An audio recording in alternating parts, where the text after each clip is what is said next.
Okay, so this should be a pretty easy topic. We're going to apply our probability rules from the last video to what I call data tables, So make sure in your packet, hopefully you've printed it or have it out, we have a page of notes. Then the hair color, eye color, this is a handout we're going to do together throughout the video. Then there is liberal, moderate, conservative versus gender, gender and politics. So that's what I'm referring to here. And then part of this packet is the next 2 pages of worksheet 1. Remember last time I gave you the first 2 pages. This is the last 2 more pages, number 14 through 21. Again, the answer key is in the probability module just called worksheet 1. Put some of this stuff away. Okay, so after this video, you should be able to do 14 through 21, the new pages in today's handout. Continue to do and redo 1 through 13. The next video I make, I had a little note to myself that we're going to be reviewing some. So the more you do, the more you'll get out of my videos. Do the politics gender worksheet. The answer key is going to be part of the next video. And definitely read chapter 33.2. This is a slightly different probability topic called counting. It's permutations and combinations. And if you haven't seen that in a while, it can be pretty confusing. So it would be very helpful if you read that before the next video. Oh yes, the other handout that's in the pile for today is this one. So I'm not going to write all of this up. The first time I made this was in spring, just a couple months ago. My students were really struggling tying some of the topics together. Or they would tell me that they understood tree diagrams, but they didn't understand my word problems. So have this in front of you right now. I just want to point out some things. This is more of a resource, of a reference for you. Let's just say we're doing this example. Kind of sounds like some of the tree diagram problems. Let's say we're going to flip a coin 3 times, and it's an unfair coin. So let's say heads is 0.4, tails is 0.6. This isn't that different from 4 red balls and 6 green balls being in a bag, right? It's no different. So since it is unfair, and I'm going to do it 3 times, the tree diagram, it gets a bit cumbersome. I absolutely have to label the branches. Then I have to multiply it. So I wrote out all the different things that can happen. I multiplied the branches through. You can verify those. And then I wanted to summarize it because there's lots of different ways to get 1 head or 2 heads or 3 head or 0 heads. So that's what I did down here. How many heads? Well, there's only one way to get 0 heads. So that's the 0.216. 3 heads. That only comes up 1 time. That's the 0.064. Now 1 head, that was that part that it didn't, when I just say what's the probability of getting 1 head, I didn't tell you in which position. So it's all of these 0.144s. That 0.144 plus that 0.144 plus that 0.144. That's where I get the 0.432 from. Same thing with 2 heads. That comes up here at 0.096. Here it is again at 0.096. Here it is again at 0.096. So if you add up those 3 0.096s, you'll get 0.288. All right, but we said sometimes they don't ask for all of that, right? We don't need the tree diagram every time. So feeding it into word problems, if it had said probability at least 1 head, I probably wouldn't have those listed, right? Since I do, you can add up that plus that plus that. At least 1 is 1, 2, and 3. And you will get 0.784. But tying it into our word problems where we don't have those numbers listed, at least 1 head, that would be those 3. I'm like, oh, too much work. Let me go 1 minus 0 head. 1 minus 0 head, which is actually all tails, right? The tail, tail, tail, which is 1 minus the 0.216. But if that 0.216 hadn't been written down for you, how would you calculate that? 0 head is tail, tail, tail, tail was 0.6, 0.6 times 0.6 times 0.6. So if you had not been given the tree diagram, if you had not been given all those numbers, you could have still calculated it very easily. For some reason, students probably like head-tail problems better. It feels a little natural, right? I wanted to, as important, I wanted it to relate to, these are my word problems. I could have said Jeannie has 3 chores. The probability she forgets is 0.4. What's the probability she forgets at least 1? And you're going to see it's the exact same problem. I just turned it into this girl named Jeannie forgetting her chores, while up here it was the probability of an unfair coin is 0.4. So this really helps tie in everything we've been doing over the last couple of videos. So I've had students tell me this is very helpful. Obviously, if you haven't done number 1 through 13 on worksheet 1 a couple times, none of this is even going to make sense, right? So this is a page of a resource once you've gotten pretty good at 1 through 13, but maybe you're still a little confused on some of the stuff, and I apologize. I hadn't shown you all of the homework. My laptop was in the wrong spot. Okay, so please remember this, refer back to it when you're getting confused, that type of thing. All right, put that away. All right, let's start some lecture notes on today's topic.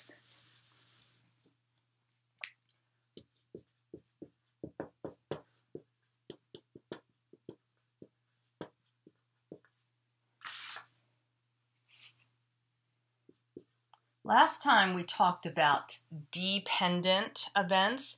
Knowing one thing first affects the probability of the other that they're related. Basically, the fancy word for that is conditional probability. And we've talked about how we kind of already did it when we were picking balls out of the bag, and we did it without replacement, right? Those probabilities were changing on that second pick of a ball. But of course, we have some formulas to kind of show that a little more formally.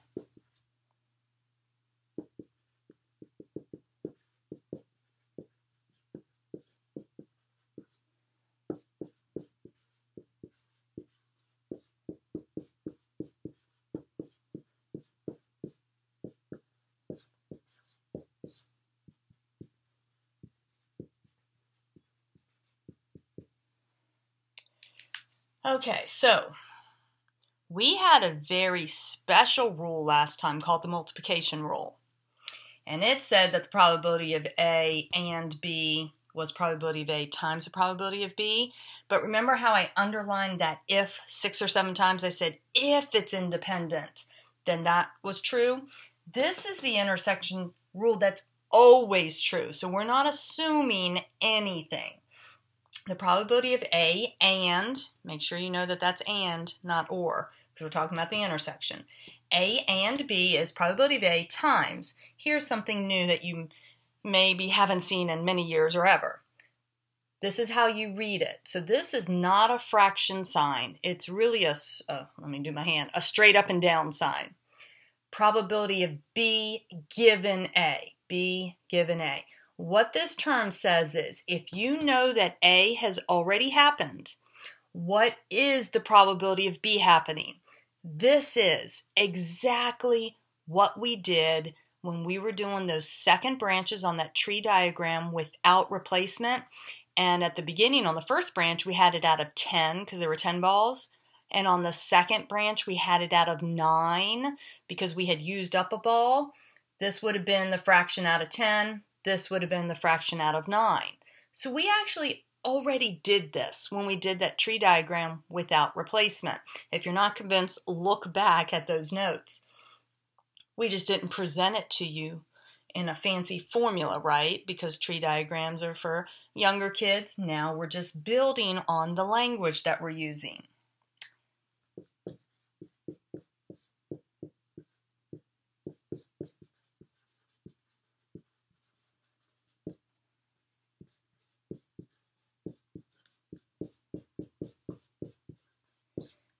But I'm going to kind of go backwards and show you where we get the multiplication rule from. But if they're independent, then B given A is just B. What does that mean? If they're independent, they're not related. I do not care that A happened. That has no bearing on anything. So it's almost like I can cover it up. If it's independent, I don't care that A happened. So see, probability of B is the probability of B. So what's that have to do with anything? Well, if it's independent, it's very important we're not missing this initial assumption, right? Then instead of having this term there, I'm going to put that term. And that was the multiplication rule from last time. But again, this is only if it's independent. We are going to be using data tables like this to actually check for independence. There are 3 different ways that you can check for it, so I want to list those now. Then we're going to do the problem.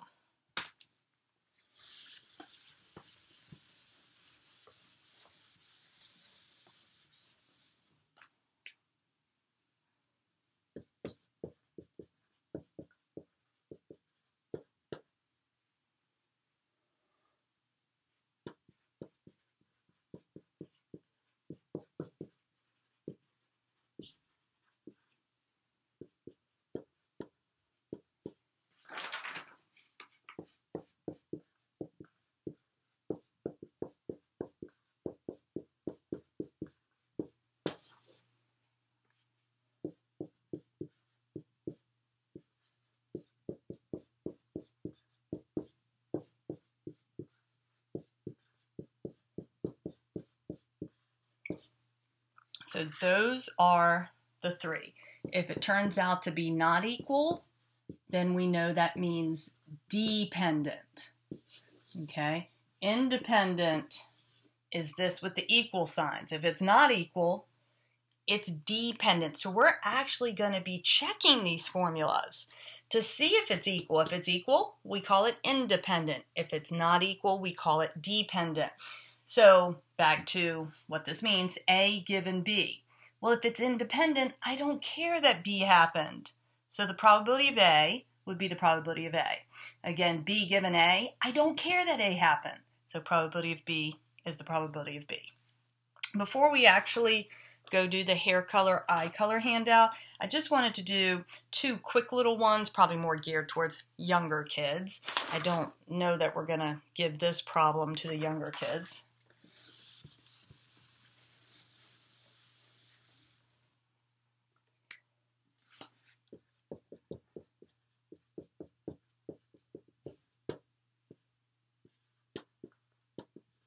So we're doing the classic roll 2 dice and sum them up like you're playing a board game or something, right?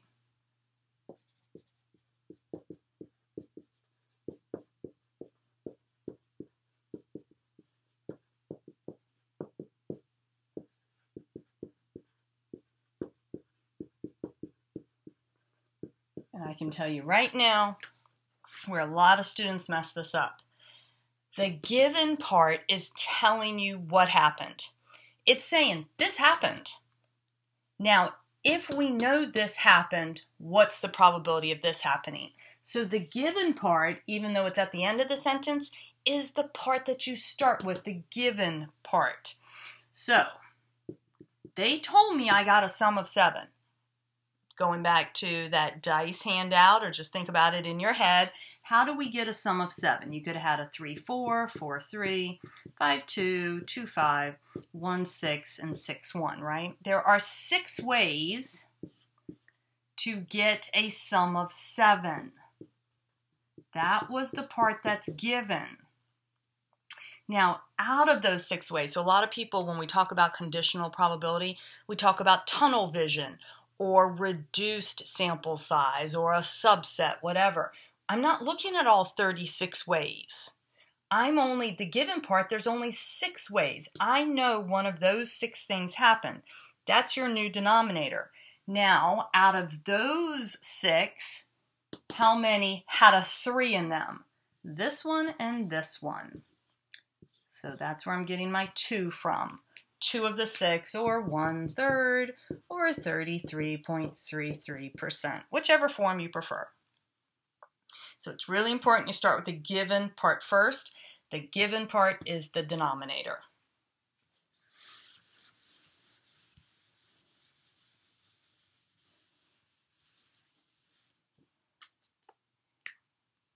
Another quick one.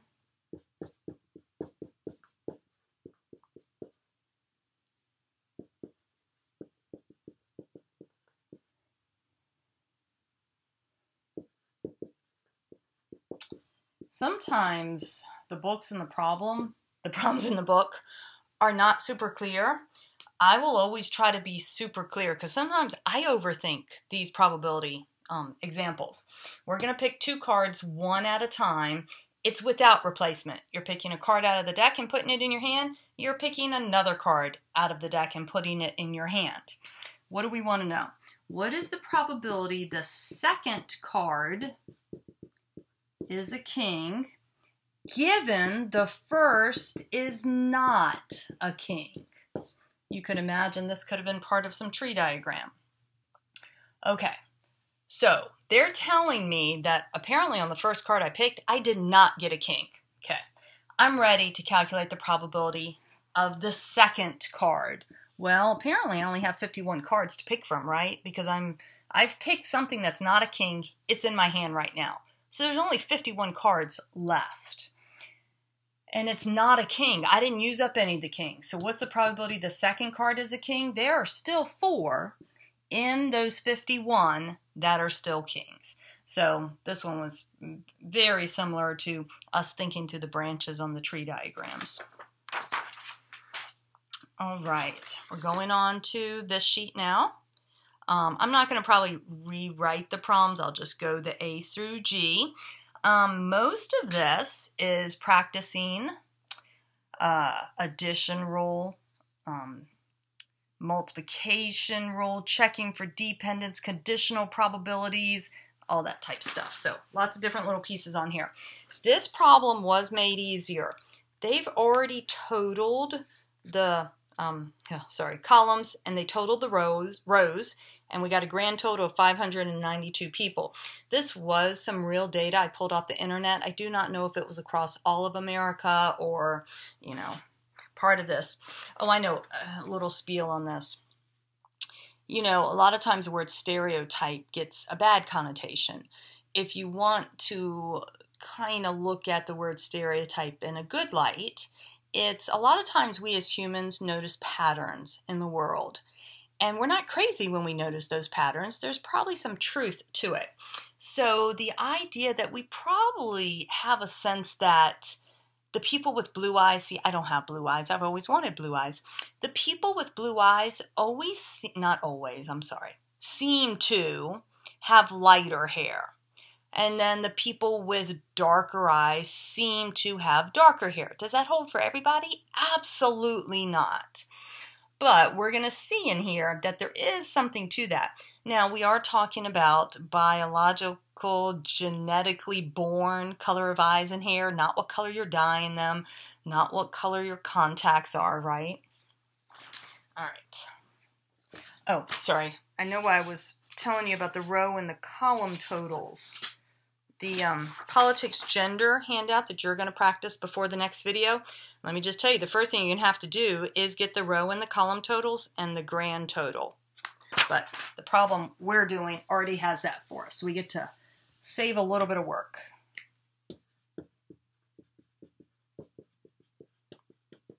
All right, starting off pretty easy.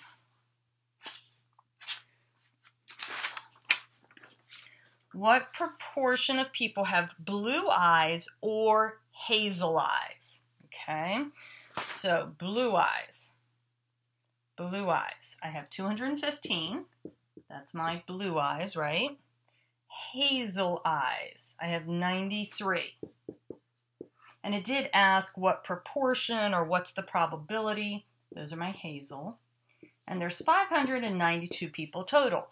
That is the easiest addition rule because blue eyes and hazel eyes are mutually exclusive, right? You can't have blue eyes and hazel eyes at the same time. We assume that every person just got identified as one eye color. So there is no subtract off. You can't have blue and hazel at the same time. sometimes we need to compare fractions, and if they're not the same denominator, it can get kind of difficult. So I'm going to always turn these into my 4 decimal numbers, right? Okay. Blue eyes or brown hair. Okay, I got my blue eyes. Brown hair. 286. But I'm pretty sure I just double counted someone, right? Blue eyes and brown hair. And if you have a pencil, I don't want to write on mine right now, but if you circle all the numbers that went into brown hair, and if you circle all the numbers that went into the blue eyes, you would end up circling the 84 twice. It's not that we don't want to count them, but we've actually double counted the people with brown hair and blue eyes. We counted them there, those 84 people, and we counted them there. We only want to count them once.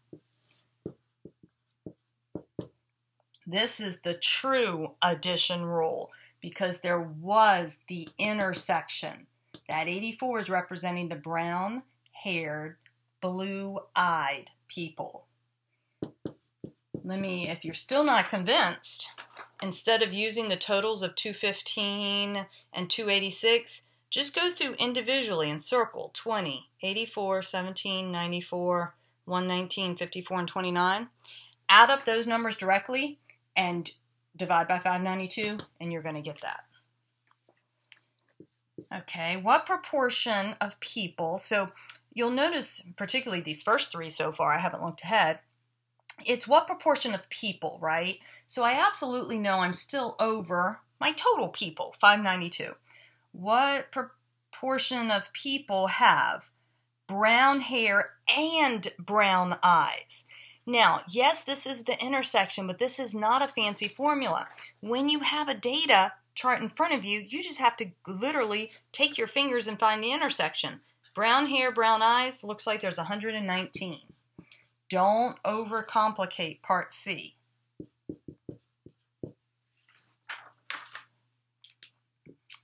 All right, I need a little bit more room.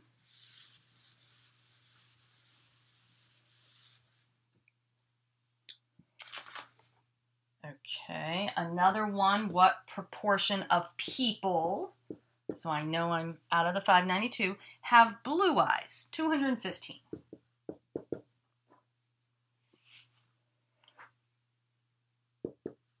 Some of the parts A through D or E were kind of designed to save you some work when we get to G, but I'll probably just do it from scratch. All right, part E. Now, be very careful here. We finally got a switch. A through D said what proportion of people. So I've been using the 592 as the denominator every time. Part E, what proportion of black-haired people? So, see, this is the given part. This is a conditional. Granted, I did not say given they have black hair because it's much more natural to speak in adjectives. I'm telling you the people have black hair. I didn't say what proportion of people. I said what proportion of black-haired people. So apparently there's 108. So maybe I should take the time to do this. I'm telling you they have black hair. Okay? The given part is always the denominator. This one says what proportion of black-haired people have blue eyes. So basically, what is the probability a person has blue eyes given they have black hair? Now I'm only now looking at the column of black-haired people, those 108 right there. And now I'm going to find the blue-eyed people. There are 20 of those 108. So you're having tunnel vision. You're not looking at all 592 people anymore. You're having tunnel vision to the 108 people that have black hair. So this is a conditional probability. Very easy to get them when you have a data table in front of you. All right, F. What proportion of blonde-haired people have blue eyes? So this is just switching it. Oh, part D, this was, I'm sorry, I just wanted to remind myself what part D was. D was just blue eyes in general. All right, blonde-haired have blue eyes. How many blondes do I have? I have 127. So I'm only looking at the blondes now, that column right there. And I'm going to find the blue-eyed people. There's 94 of the 127. So the blonde is the given part.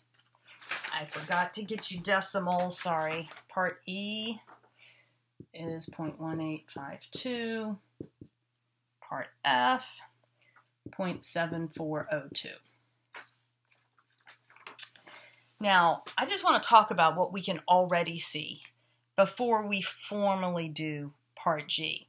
Going back to the last video where we gave the definition of dependent events, and it said if knowing one thing first changes the probability of the other thing. D, E, and F were put on here by design. Part E, when I know nothing about you, there's about a 36% chance that you have blue eyes. When I know nothing about you, 36% chance. But now look what happens. If I know you have black hair, that probability almost cuts in half. It goes from, I'm rounding so we can talk about it easier, 36% to like 18 or 19%. Or if I know you have blonde hair, that probability more than doubles. It goes from 36% to 74%. Just from looking at D, E, and F and understanding the concept, the definition of dependent events, yeah, if I know what color hair you have, the probability that you have blue eyes does change. And this is what I meant by a stereotype. If I know you have blonde hair, it's a much higher probability you're going to have blue eyes. If I know you have very dark hair, it's a much, I don't know what I just said. Let me say it again. If I know you have blonde hair, it's a much higher probability you're going to have blue eyes. If I know you have very dark hair, it's a much lower probability you're going to have blue eyes. These are cultural differences. That's all, neither good nor bad. It's just there are patterns to cultural differences across planet Earth. All right, well, let's put that together a little more formally. I just wanted to show you that you can see that dependent event happening right here just from using the definition of dependent events from the last video. But now I'm formally asking it in Part G, and we're going to work through it all three ways. It's asking, is having blonde hair and blue eyes independent? So there are three ways. You do need to know and understand all three because I can, on a test, force you to use one of the techniques, so make sure you understand all three. All right, first one. Well, maybe I can save time by actually using the correct words. Blonde and blue, does that equal blonde times blue? If it's equal, it's independent. If it's not equal, it's dependent. All right, and we probably have calculated most of these at some point. My blue eyes, this was the 215 over 592. Blonde hair was 127. I'm looking at the data table now. 127 over 592. The intersection, my blondes with the blue eyes, there's 94 over 592.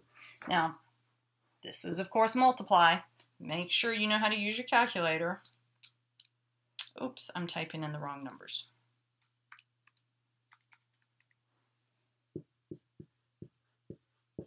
So I'm really asking myself, is it equal?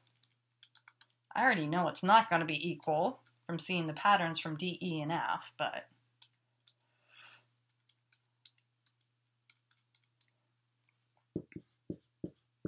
yeah, it's not equal, meaning, well, I'm saying the same thing, right? Thus, dependent. We already knew that. Hair color and eye color are related. So, This is checking the multiplication rule. You will notice the 3 denominators are out of the grand total. That's going to be very different because the next 2 ways uses conditional probabilities where you have a reduced sample space, a reduced denominator. So that's one way. Let's show the other 2 ways. We need to check probability of blonde given you have blue eyes. Oops, I'm writing too big here. Does that equal? Now, if it's independent, I don't care that you have blue eyes.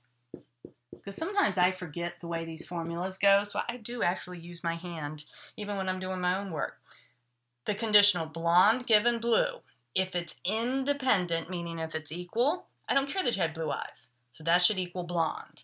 All right, let's do that one. Blonde given blue. No, we have not actually calculated that one. Be very careful. This is not part F. The given part, you have blue eyes. Blue eyes. There's 215. Out of those 215, there are 94 that have blonde hair. Now, so see, that's that reduced sample, that reduced denominator. Now, this one is not a conditional. This is my blondes. I just had it. Blondes, 127 over 592. So when you're doing the conditionals, one of them is going to be the grand total, but the conditional side, you're going to have a smaller denominator.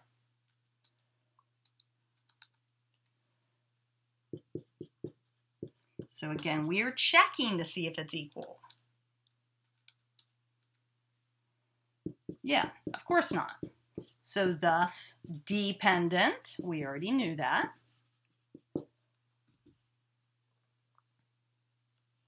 Now let's reverse it the third way.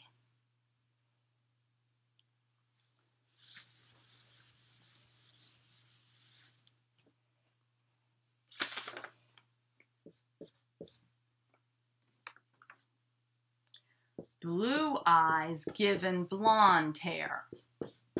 Now again, if it's independent, I don't care that you have blonde hair.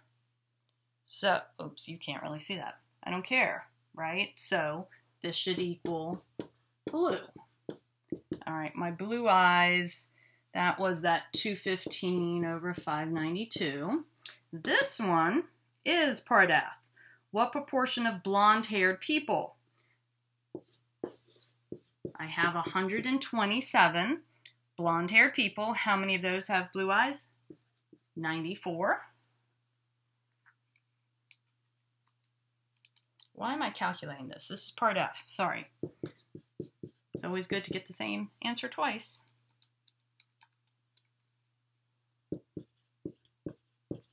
No, it's not equal. Thus, dependent. So these are kind of fun examples. Given a data chart, calculating different probabilities, and also then checking for independence. So you'll be able to practice it all again on the gender politics one. There are multiple ones on the worksheet 1 sheets that I put into your notes. Anytime you see a data table, you can expect that.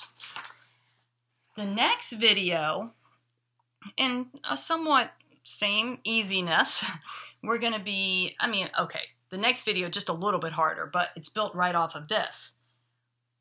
We're going to create the data tables based off of probabilities. This video was, we had a data table, we answered probabilities.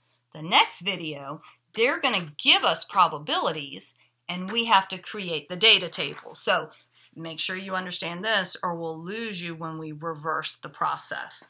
And keep working on those word problems. These are the nice, easier topics kind of in the middle between the hard word problems. And then part of the next video is also going to be switching gears to chapter 33, which is counting principles, which some students find kind of difficult. So you get a little break here in the middle. All right, this video was meant to be shorter. Make sure you're working on your homework, and we'll see you on the next video.